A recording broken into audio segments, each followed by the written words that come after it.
ভোরে কাগজের official Facebook পেজে সবাইকে জানাই স্বাগত। এই মুহূর্তে আমরা রয়েছি ধানমন্ডি 32-এ।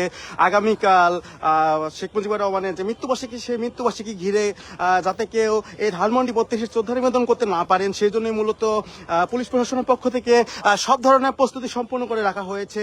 এক কথায় বলতে গেলে পুরো ধানমন্ডি 32 এলাকা ব্যারিকেড দিয়ে ঘিরে রাখা হয়েছে। পাশাপাশি জল কামান থেকে শুরু করে পুলিশের যে সকল যা রয়েছে সব ধরনের প্রস্তুতি কিন্তু সম্পন্ন করে রাখা হয়েছে।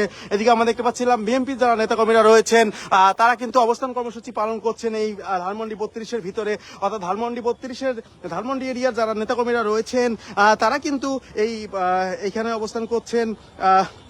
পাশাপাশি তারা কিছুক্ষণ আগে একটি মিছিল করেছেন যাতে করে কেউ এই ধানমন্ডি 32-এ ফুল দিতে না পারে, সেই জন্য কিন্তু মূলত তারা এই ধরনের কর্মসূচিগুলো পালন করছেন।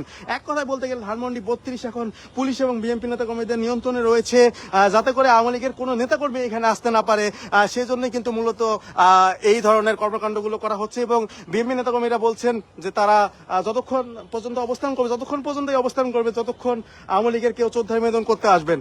ধানমন্ডি এলাকায় বিএনপি যে সকল নেতাকর্মীরা রয়েছেন তারা অবস্থান করছেন এবং তাদের একটি কথা যে আওয়ামী লীগকে কোনো ধরনের কর্মকাণ্ড বাংলাদেশে করতে দেওয়া হবে না, সেই জন্যই কিন্তু মূলত তারা এই অবস্থান কর্মসূচি পালন করছেন।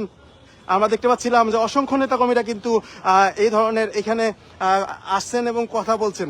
আপনাদেরকে দেখানোর চেষ্টা করছি নেতাকর্মীদের সবশেষ অবস্থানটি।